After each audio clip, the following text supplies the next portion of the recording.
Olá,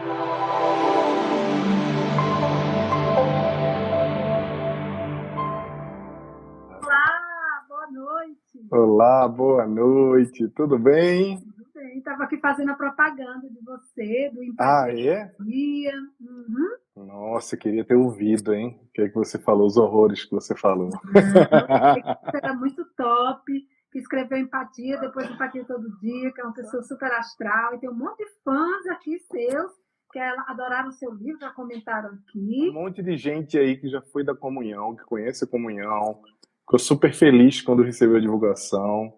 Eu falei, pois é, vou estar logo com a Valesca, vai ser maravilhoso, falando sobre tempo de cooperação. Tá. Semana passada teve o Haroldo, na semana retrasada teve o Sandro, eu vi o Simão Pedro também, estou acompanhando as lives de vocês, muito legal.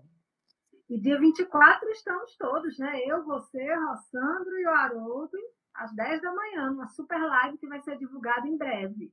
Pois é, já está anunciando aí, até a gente que ninguém, acho que ninguém sabia ainda dessa, né? É Não, é dia um vinte e pulo quatro de domingo, às às 10 10 da da manhã. manhã, Comunhão Uhum. Espírita de Brasília vai fazer uma live com o Rossandro Klinger, Haroldo Dutra e eu, e a nossa querida Valesca, fazendo a moderação. Será no domingo de Vai manhã. ser live fofa, para ficar na história da pandemia, meu filho. Vai ser um bate-papo bom, vai ser um bate-papo Muito, bom. Tô com muita muito bem. saudade do Haroldo e do Rossandro, né? A gente se fala bastante pelo telefone, mas não é igual se encontrar nos congressos, se encontrar por aí, bater um papo, dar aquela fofocada. É, o povo pensa que só mulher fofoca, gente. Não é assim. Ah, fofoca muito, não pode nem contar muito. É, querido, vamos lá. Vamos. Se vem a ser tempo de cooperação num tempo tão difícil que a gente mal está se suportando nesse isolamento social, que é claro que é benéfico, vai ter seus grandes resultados, ninguém vai sair dessa como entrou. Mas o que é que você entende? Como a gente vai conseguir cooperar conosco e com os outros? Verdade, Valesca. É, a humanidade sempre foi muito ruim em prever o futuro. A gente não faz ideia do que vai acontecer pós esse período de pandemia. A gente nunca conseguiu fazer isso e agora é muito mais complexo, porque é, com a velocidade das transformações que estão acontecendo no mundo, impulsionados pela própria transformação digital, estamos aqui agora, as casas espíritas fechadas e as pessoas se conectando, trazendo conteúdo para a humanidade, consolo, discussão, conhecimento, luz. Então, nós não sabemos exatamente o que vai acontecer depois. Porque as coisas vão depender exatamente do que está acontecendo agora. E a gente fala do que está acontecendo agora, tanto do ponto de vista individual como do ponto de vista coletivo. Porque a gente tem muita gente falando que depois que tudo isso passar, nós vamos fazer uma mega reflexão e vamos sair melhores. Precisamos sair melhores. A verdade é que nós precisamos sair melhores todos os dias. A grande recomendação, desde que a gente é criança, é que devemos botar nossa cabeça no travesseiro no final do dia e pensar as coisas boas e as coisas ruins que a gente fez ao longo do dia para aprendermos. A gente tem um costume interessante aqui em casa que de vez em quando, a gente se pergunta, eu e a Catarina, a gente pergunta, você aprendeu o que hoje de bom? O que você aprendeu essa semana? O que você aprendeu hoje de bom? Me ensina, fala para mim. E a gente compartilha esses aprendizados. E mesmo em tempo de pandemia, mesmo em tempo de isolamento social, que a gente está aqui na mesma casa, graças a Deus, a gente consegue fazer essa troca porque a intensidade é muito grande. Conforme você já viu, eu estou trabalhando muito, né? Tá bem intensa assim, a agenda, são muitas coisas que a gente está fazendo ao mesmo tempo. Então, essa transformação individual, ela vai acontecer ou não. A gente não está passando por nenhum portal da Caverna do Dragão ou nenhum portal, como no filme Coringa, né? Cada vez que ela atravessa um túnel, ele sai outra pessoa lá do outro lado. É uma observação técnica daquele filme, o Coringa. Nós estamos passando por um período de recolhimento. Esse período de recolhimento ele pode levar a interpretações super positivas sobre a nossa rotina, sobre a nossa forma de viver, como encaramos a vida, como também a gente pode sair daqui falando, como eu tenho falado nas lives, dizendo, olha, eu estava com saudade de colocar roupas bonitas para sair, eu quero mesmo sair daqui para beber, cadê o bar? A gente recebe um monte de meme, né? Cadê o bar já abriu? Cadê? Estou tomando cerveja. Assim, as pessoas... É muito legal a gente confraternizar, a gente viver, a gente estar inserido no mundo.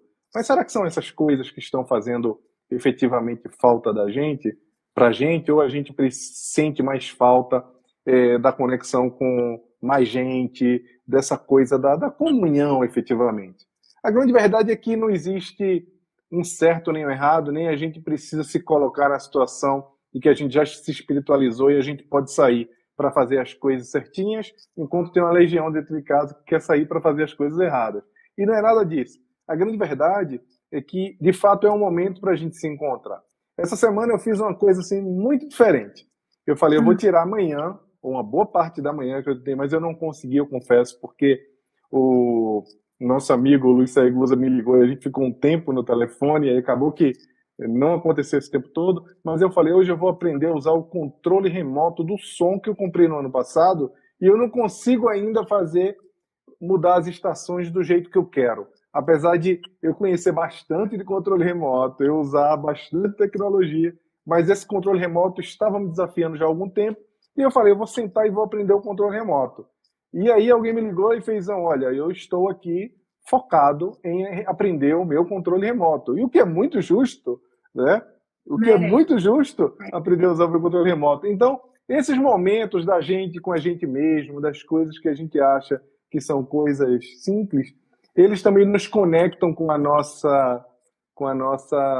nosso interior, com a forma como nós observamos o mundo. E isso faz muito bem. Por outro lado, se os nossos aprendizados individuais não impactarem o aprendizado coletivo, a forma como a sociedade vai se conectar e vai ter capacidade de colaborar, isso pode ser muito desastroso, porque pode ser que a gente tenha uma série de aprendizado e aí, agora, a gente não consiga colocar nada na prática. O que, efetivamente, a gente precisa entender como a gente vai lidar com a nossa própria humanidade depois disso tudo. Efetivamente com a nossa humanidade, porque a gente começa a compreender, e tem sido muito duro para algumas pessoas, eu postei isso no meu Instagram recentemente, porque a gente começa a entender que todo mundo idolatra alguma coisa. Todo mundo idolatra alguém ou alguma coisa. Você idolatra Deus, ou você idolatra o dinheiro, ora, reza, se ajoelha e se rasteja por uma série de situações constrangedoras para poder obedecer ao Deus dinheiro, ou você adora time de futebol, e aí você é super apaixonado e fica muito triste quando o teu time perdeu, ou briga por ele, e aí é uma paixão, ou você idolatra o seu corpo e acha que eles têm que estar tudo bem, e aí você idolatra sempre alguma coisa a alguém. Ultimamente, as pessoas que eu tenho notado que estão passando pelo período de isolamento social um pouco mais tranquilas são as pessoas que idolatram a Deus, que são conectadas com a espiritualidade. Obviamente, estamos agora num momento de incerteza, num momento que o futuro a gente não consegue observar muito bem o que vai acontecer, nem fazer grandes planos, e isso cria uma angústia muito grande. Além de ter mudado toda a nossa dinâmica de rotina dentro de casa. Porém,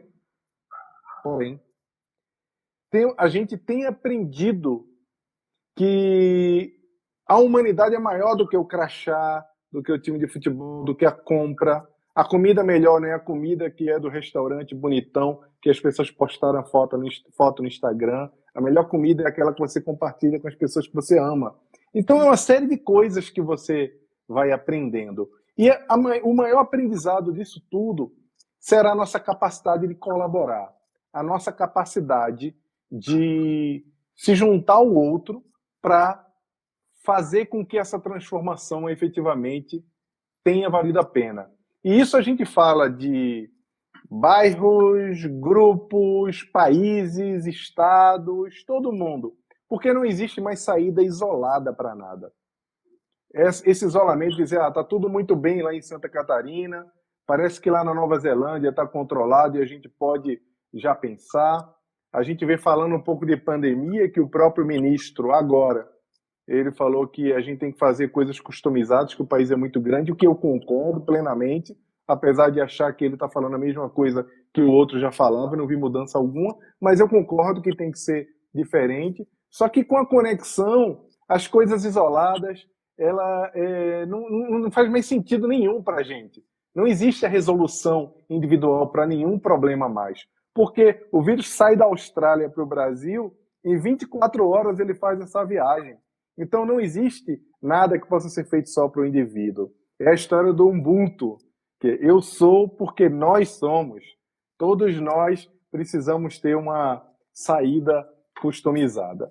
Isso me lembrou na introdução do A Caminho da Luz, Emmanuel, ele fala da evolução da seguinte forma, ele fala: trabalhemos na grande colmeia da evolução, sem outra preocupação que não seja a de bem servir. E olha só, trabalhemos na grande colmeia da evolução. Olha o potencial dessa frase, porque quando nós pensamos em evolução, via de regra, nós pensamos de duas formas. Nós pensamos no planeta evoluir, ficamos falando em regeneração e etc, etc. Ou a gente pensa na evolução íntima, na evolução individual. Pode parar para pensar que dificilmente você pensa na evolução de um grupo, de uma etnia, de um país. Eu estou tirando de lado essa perspectiva econômica para falar um pouco da perspectiva social e espiritual. E quando Emmanuel nos denuncia, nos fala assim na cara, logo na introdução do A Caminho da Luz, que a evolução é uma grande colmeia, ele já mostra que o nosso trabalho de mudança do mundo é coletivo. Não existe um trabalho individualizado, apesar de existir uma força, um poder de nós, como pessoas, como ser único, impactarmos a nossa sociedade, aquilo que está ao nosso redor. Mas o trabalho de mudança, o trabalho de transformação, ele é coletivo. O que muda, e é uma outra perspectiva, é que o início dessa transformação coletiva, ela parte da nossa vontade, que é individual, que é a vontade, como citando novamente Emmanuel, só que no livro Pensamento e Vida, é a grande governadora da nossa mente, que a nossa mente é dividida em gabinetes ou em setores, e desses setores, como a inteligência, a memória, a imaginação, todos esses gabinetes, eles são governados por uma força maior, por um gabinete maior, que se chama vontade. E a vontade, ela é individual, porque ela está na mente. A mente é individual. Mas para construirmos uma sociedade melhor, nós precisamos do outro. Imagina para sair de uma crise. Ou seja, nós não temos outra alternativa a não ser a cooperação, a ação coletiva, que a gente também aprendeu observando atentamente nos nossos estudos, a forma como a gente estuda a doutrina espírita há tanto tempo, é que a própria característica da terceira revelação, ela nos dá um indicativo muito sério sobre essa perspectiva coletiva. Porque na primeira revelação nós tivemos Moisés, que nos trouxe lá o Torá e todos os fundamentos que depois foram utilizados pelo cristianismo. Em seguida veio Jesus em pessoa, né, o governador do planeta, quem estava aqui desde o início para poder moldar a nossa transformação moral, para fazer o equilíbrio. Toda vez que a nossa sabedoria ou a nossa inteligência está em completa dissonância, porque a nossa evolução, o nosso processo educativo, ele precisa andar balizado entre moral e intelectualidade, entre conhecimento e o amor, efetivamente, vem uma revelação, vem uma grande interferência divina para poder nos conclamar o local correto da fé e da sabedoria moral para podermos continuar nesse processo. Não é Você falou verdade? em fé. Chegou uma pergunta aqui da Luciana. Explique melhor, por favor, o termo idolatrar a Deus, porque eu não entendi isso no contexto espírita. No contexto espírita, é o mesmo contexto no contexto cristão, que eu vou retomar novamente ao Cristo, lembrando quando os fariseus tentá-lo, fazendo uma pergunta, qual que era o maior mandamento da lei, porque era a lei para o mundo judeu naquela época, e perguntaram qual que era o primeiro mandamento. E ele falou que era para tentá-lo, era uma pegadinha. Ele falou amar a Deus sobre todas as coisas. E o segundo, tão importante quanto esse, amar ao próximo como a si mesmo. Então, idolatrar a Deus é reconhecer Deus como o Criador, como a inteligência suprema do universo, causa primária de todas as coisas, o grande Criador do universo. Então, como espíritas ou como católicos, como ser humano, se a gente até começar a detalhar um pouco mais, a gente vai lembrar que no próprio Livro dos Espíritos tem uma pergunta, que eu não vou lembrar qual é a pergunta exatamente agora, que Allan Kardec pergunta aos espíritos de onde vem esse sentimento de idolatria, né? Esse sentimento do homem acreditar que existe uma força superior. E ele diz que isso é inerente à alma, isso já nasce com a alma. O próprio Emmanuel, no capítulo do Pensamento e Vida, no capítulo Fé, quando ele fala na fé que é o reconhecimento de que a sabedoria divina está por trás de tudo, isso já é o formato, a forma como a gente idolatra a fé de que existe uma força maior. Deus é a mesma que é cristão. O Espiritismo não inventou nenhuma conexão ou nível de idolatria diferente com Deus do que já existia até então. Não há nenhuma novidade nisso. Outra coisa, o pessoal tem outras perguntas que estão chegando aqui, inclusive qual é a sua concepção de cooperação. Nesses tempos que a gente está, o Brasil ultrapassou hoje 9 mil casos, né, de morte pelo Covid. E o Rio de Janeiro, que tem gente aqui na sala do Rio de Janeiro, que já se identificou, 189 mortos em 24 horas. Você acha que está tendo pouca cooperação, pouca união nesse momento, para o Brasil estar assim, quase no epicentro do coronavírus no mundo? O Brasil está disparado. Essa semana deu um descontrole geral. Então, como cooperar nesse sentido para essas mortes diminuírem? A maior defesa na luta contra uma pandemia para a sociedade atual, para a sociedade moderna, é a informação. Nós falhamos muito no processo de informação sobre os riscos do vírus, nós falhamos bastante, nós fomos, talvez o pior trabalho que foi feito no mundo, no que concerne a evolução, a informação sobre o vírus, foi feito aqui no Brasil. A gente demorou muito para assumir que o vírus coletivamente, tá? Que o vírus que a gente tem um grande risco de virar um problema muito sério no Brasil. O Brasil já é o sexto pior, né, em casos de Covid no mundo. Foi ontem, eu acredito, que a gente recebeu essa notícia, passamos a Bélgica, mas nós demoramos muito com fake news, desdenhamos bastante o poder de destruição, né, do tamanho do problema, como ele poderia ser.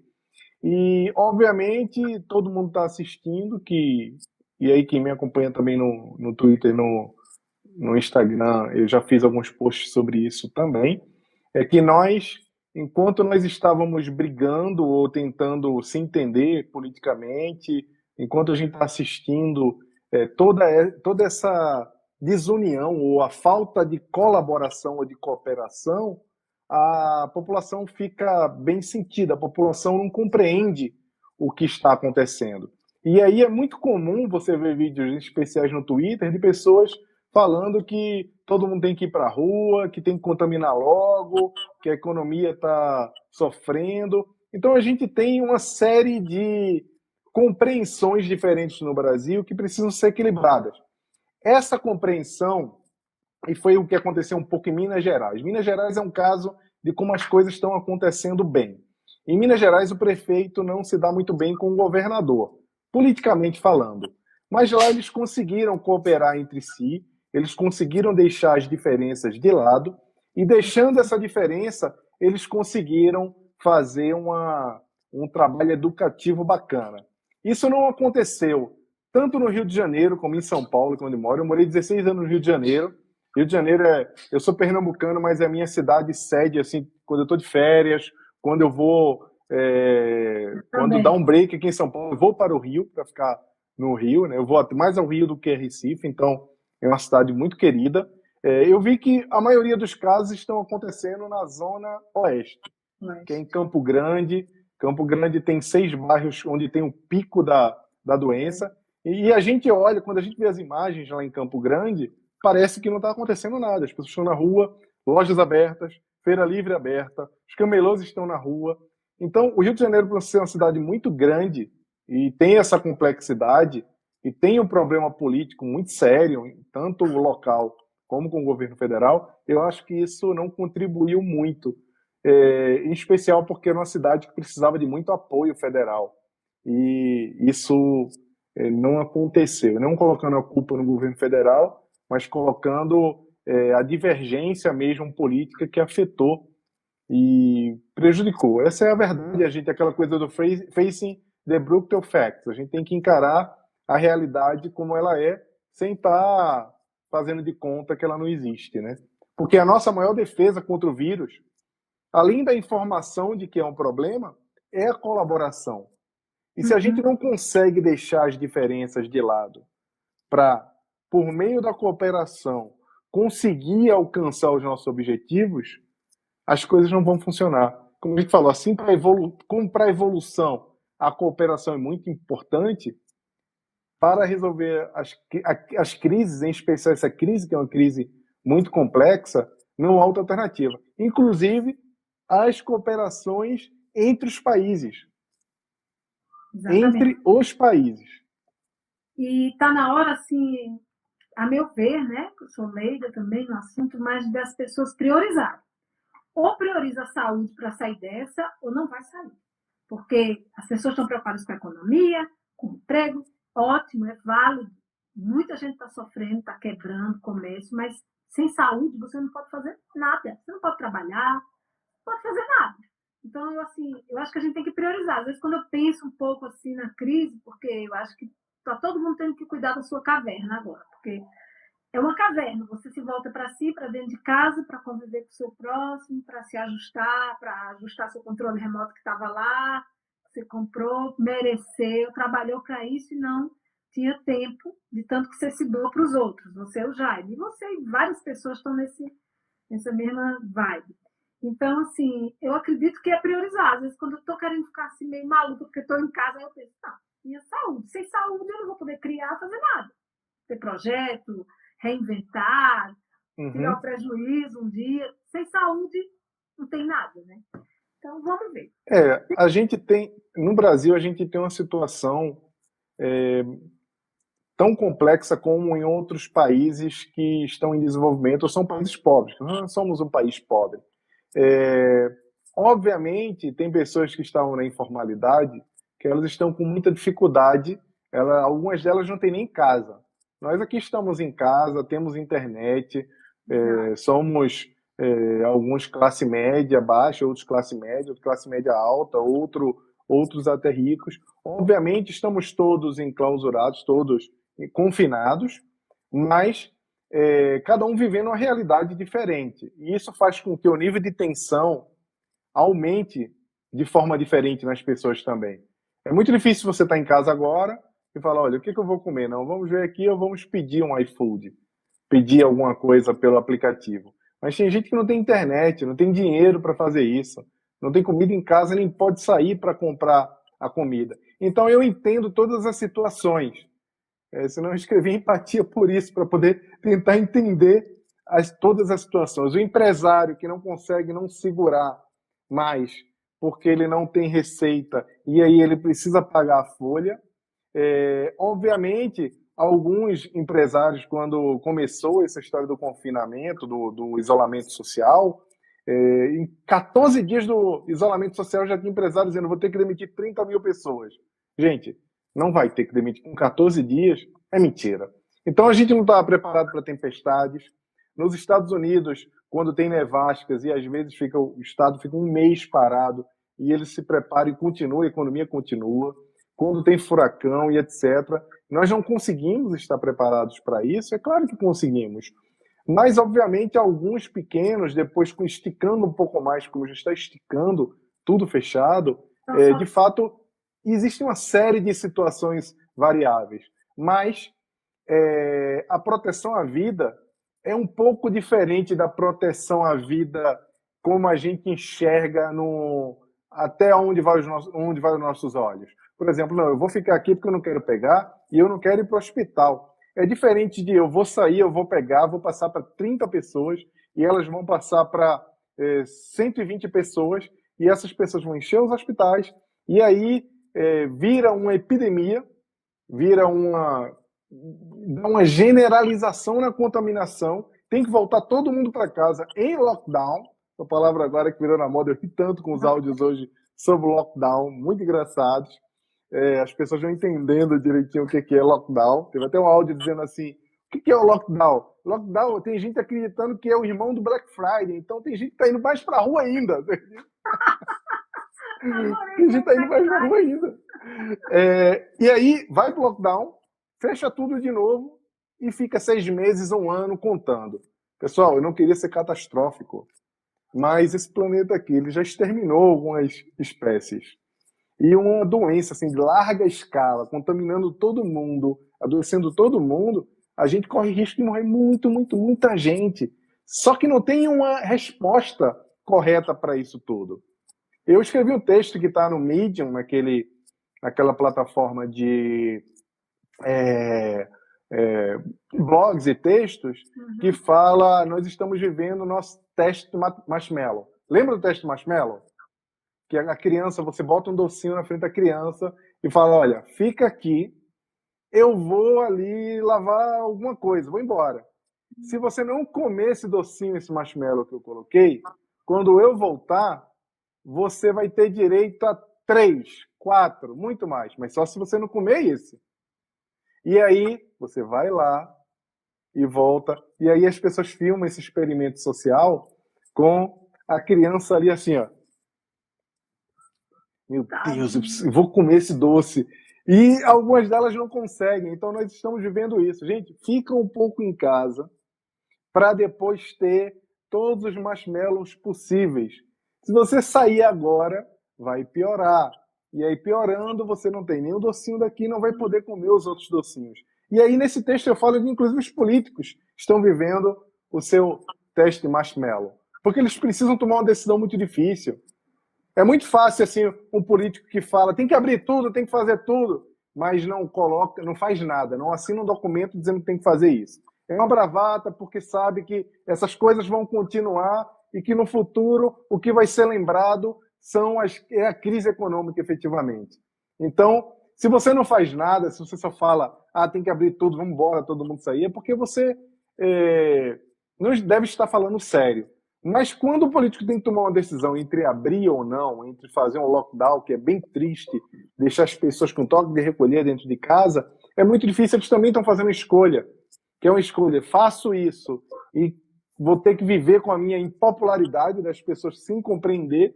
Por outro lado, depois eu vou ter as pessoas consumindo, vivendo, etc. Então estamos vivendo o nosso teste do docinho do marshmallow também, agora. E a gente precisa respeitar cada um com a sua proporção. Não é... E nessa hora a gente... Oi. Eu acredito assim, tudo bem que tem as realidades totalmente distantes. A gente, como você diz, eu posso pedir agora uma pizza, ver o que eu vou comer, e tem gente que, coitados, não tem nem pão de amanhã. Mas se cada um de nós que hoje podemos dividirmos, ajudarmos o outro, o que está em situação de vulnerabilidade, por isso que tem tantas campanhas sociais, ameniza um pouco, né? Porque você não pode também se Sim. recolher, não vou pegar e também não vou ajudar. Está aí a própria comunhão espírita fazendo campanha para salvar os funcionários, a folha, né? Então, é difícil para todo mundo. Agora, vamos lá. Você acredita que a cooperação tem ligação direta com a necessidade que fragiliza o indivíduo diante do momento específico como esse, já que é possível, a meu ver, ser feliz sozinho? Você entendeu? Não, lê de novo, por favor. Eu acho que captei, mas eu quero. Você acredita que a cooperação tem ligação direta com a necessidade que fragiliza o indivíduo diante de momentos específicos como esse? Tipo assim, há uma necessidade dessa fragilidade, já que é possível, a meu ver, ser feliz sozinho? Olha, Ser feliz sozinho. nós somos felizes sozinhos porque estamos sozinhos conosco mesmos, digamos. Nós precisamos entender que nós precisamos não depender de ninguém para ser felizes. Mas pela nossa natureza social, nós precisamos sim dos outros para ser feliz. Você vê que o homem é um dos mamíferos, talvez seja o mamífero que mais tempo fica dependente da sua mãe, da sua família para poder sobreviver. Dos animais como um todo. Fica muito tempo ali, ele precisa para se alimentar, ele precisa para aprender a se comunicar, para aprender a conviver. A fase de aprendizado ela se dá no convívio. A natureza do nosso mundo de provas e expiações, a nossa natureza é uma natureza de aprendizado por meio da convivência. Uhum. Então, com todo respeito, né, a quem fez a pergunta e falou que podemos ser felizes sozinhos, podemos sim ser felizes sozinhos, mas nós somos muito mais felizes com os outros. Nós somos, além de felizes, nós somos potencialmente muito melhores com os outros. Não só por conta do aprendizado, mas por conta da nossa capacidade de realização com o outro. Tem também, no capítulo Cooperação do Pensamento e Vida, Emmanuel fala sobre isso, quando ele de novo nos chama a atenção sobre a vontade, que é a vontade íntima nosso, e ele fala que a vontade, efetivamente, ela só encontra força por meio da cooperação, porque é por meio da cooperação que você consegue realizar as coisas. Vou dar um exemplo mais prático aqui para a gente lembrar um pouco da literatura, lembrando um pouco o André Luiz. Você lembra aquelas imersões que são feitas lá no Umbral, ou em Mensageiros, ou em Missionários da Luz, quando eles vêm aqui para acompanhar os grupos mediúnicos? Eles vêm sozinhos ou eles vêm acompanhados? Acompanhados. Sempre vem em grupo. Vem em grupo porque eles estão cooperando entre si. Quando, em Obreiros da Vida Eterna, André Luiz vai com a comitiva lá para a Casa de Transição do Fabiano, naquela região ali de transição, região super difícil, super complexa, chega até a ser, digamos, assustador às vezes ouvir aquilo, pelo amor de Deus, eu não quero passar por isso não, vou começar a fazer as coisas boas. Eles também vão em grupos. Toda expedição espiritual, todo processo, ele se dá em grupo. E aí, para fazer explodir um pouco mais, eu gosto de usar a palavra, esse nível de compreensão, é importante a gente lembrar, em Boa Nova, isso fica bem claro para a gente, logo no primeiro capítulo, no segundo, no primeiro, acredito que no primeiro capítulo do livro Boa Nova, de Humberto de Campos, Psicografia do Chico, quando ele fala do período de Augustus. Ele fala que o período de Augustus ficou conhecido, né, o século de Augustus, a era de Augustus, porque foi o tempo que foi o período que mais tempo durou a chamada Pax Romana, a paz no Império Romano. E aí essa paz romana, um período de muita efervescência poética, de criação no campo filosófico. O povo se reunia e tem relatos lá dele se emocionando com a alegria do povo, porque, de fato, durante muito tempo, fora aquelas guerras de expansão que aconteciam com os bárbaros nas fronteiras, as guerras civis tinham cessado. Então, aquele período era um período que era considerado um período de paz, digamos assim. E ali mesmo, nós constatamos que para que essa paz se desse, para que o ambiente tivesse propício para receber Jesus, para receber o nosso querido mestre aqui na Terra, várias outras entidades reencarnaram aqui no planeta, que eu chamo dos sustentadores do cristianismo, reencarnaram-nos dentro dos palácios para poder suportar, como é o caso lá da Lívia, da ama da Lívia, que eu não lembro o nome, lá dentro, com contato com Plúlio Lentulus, pessoas nas ruas, pessoas que favoreceram, por exemplo, a chegada de Bartimeu até Jesus, quando ele estava a caminho e foi interrompido por Bartimeu, e ninguém queria deixar que Bartimeu chegasse até ele, porque ele era cego, né? Então o cego era considerado um condenado por Deus, uma pessoa que era para ser alijada da sociedade, porque a razão que se encontrava para uma pessoa ser cega é porque ela era uma pecadora, a família era pecadora e ela recebeu aquele pecado. Então Jesus, quando recebe Bartimeu, então alguém favoreceu aquela chegada de uma pessoa que estava ali no canto gritando para importunar o mestre. Então todo o mecanismo, toda a situação de recepção para que a missão do Cristo conseguisse ser efetuada. Isso não quer dizer que ele não conseguiria fazer qualquer coisa, ele conseguiria com o poder que ele tem, mas quer dizer que, partindo das leis naturais e da compreensão que a evolução é uma grande colmeia, como fala Emmanuel, ele contou com essas pessoas. Assim como hoje contam-se conosco, os trabalhadores da última hora, para nós podermos ajustar esse processo de transição planetária. Exatamente. Vamos ver. Aqui. Você não acha o tempo útil do homem muito pouco? Depende. Você já conversou com Haroldo Dutra Dias? Né, para saber. Ninguém sabe como é que ele consegue fazer tanta coisa em 24 horas. Nós sabemos algumas coisas, já perguntamos muito sobre isso. O Rossandro é outro também, que é uma máquina de trabalho. O Chico não parava de trabalhar. 4 horas da manhã ele estava trabalhando. Eu acho que nós nos ocupamos bastante com coisas inúteis. Sim, nós às vezes somos distraídos e uma dessas distrações são ocasionadas pelos vícios digitais. As pessoas hoje estão conectadas, mas não necessariamente buscando processo de aprendizagem e de crescimento interior. Isso não quer dizer que a gente tem que estar o tempo todo usando tanto a nossa vida como um todo, como a tecnologia só para coisas que nós consideramos úteis, cabeçudas. Como eu falei ontem, eu vou aprender o controle remoto. Isso não vai mudar em nada o meu processo de evolução espiritual, não vai mudar absolutamente em nada, mas era um momento meu comigo mesmo, para eu relaxar, para minha cabeça desconectar.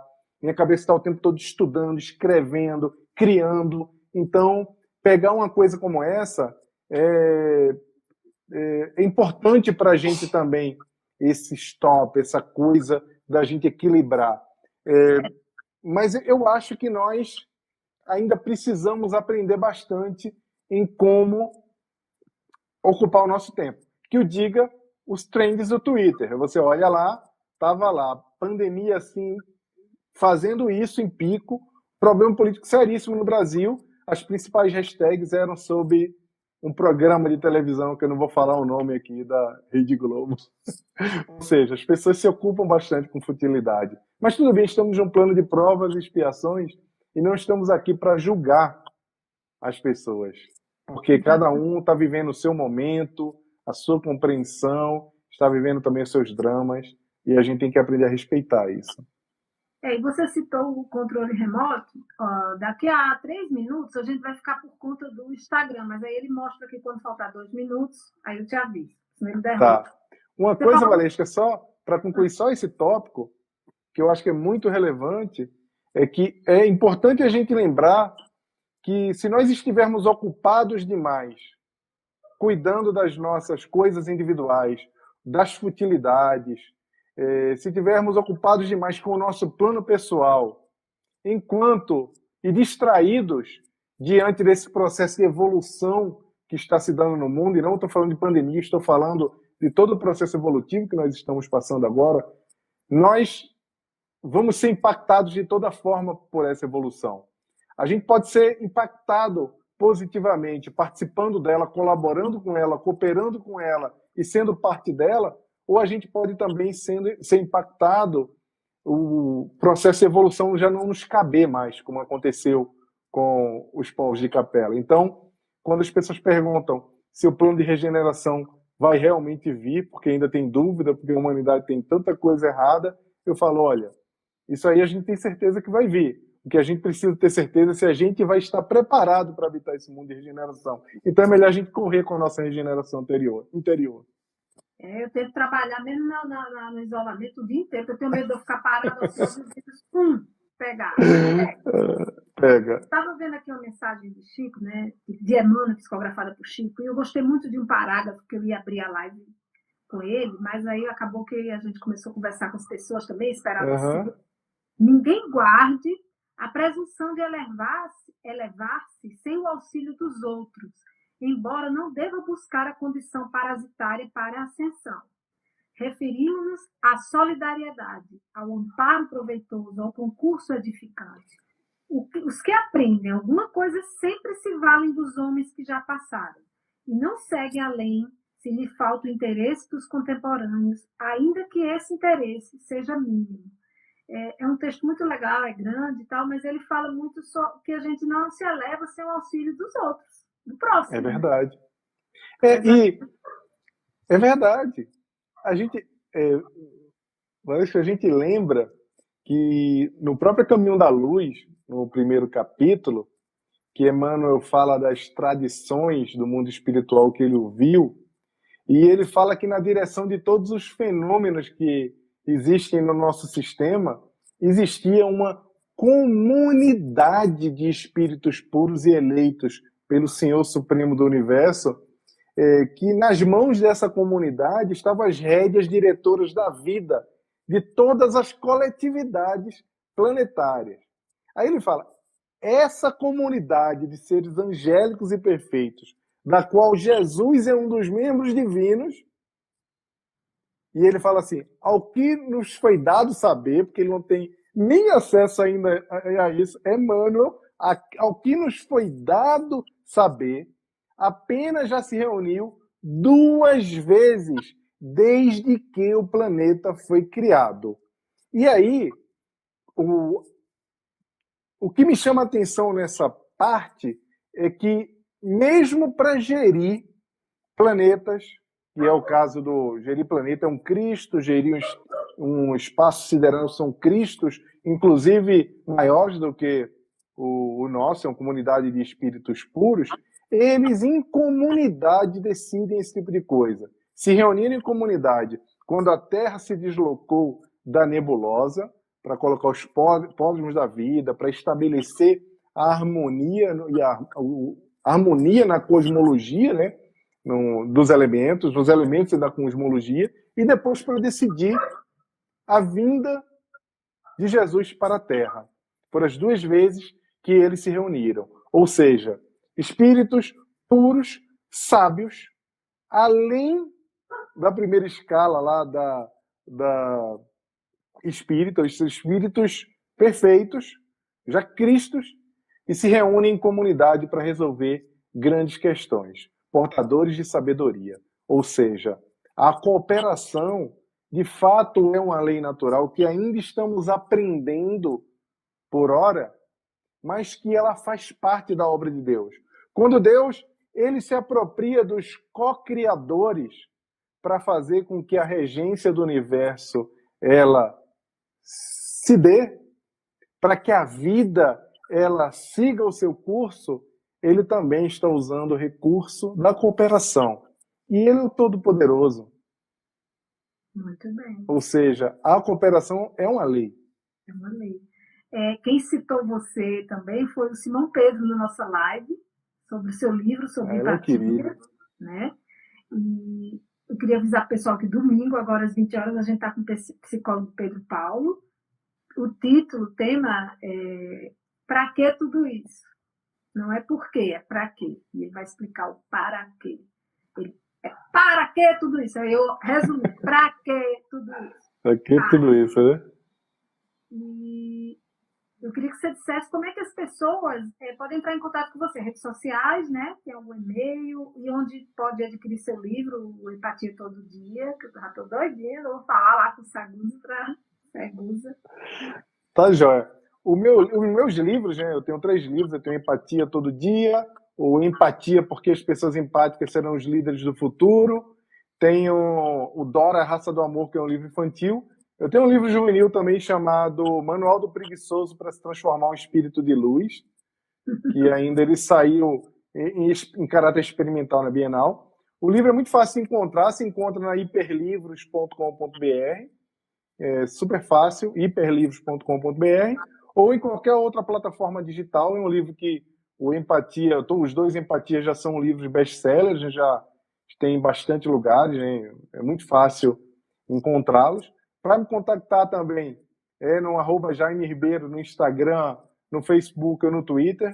Eu não sou muito ativo no Facebook, eu não uso muito, às vezes são réplicas do que está no Instagram. No Instagram eu interajo um pouco mais com as pessoas, tento responder as pessoas, nem sempre é possível, porque é muita gente.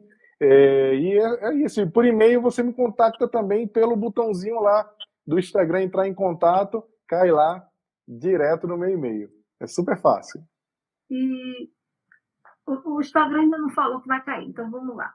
Essa coisa cultural que a gente escuta desde que nasceu, eu nasci sozinho, não preciso de ninguém. A gente ouve muito isso, eu já ouvi isso minha vida inteira, né? A gente às vezes quer ajudar a pessoa, eu nasci sozinho, O que é que você tem a dizer a essas pessoas?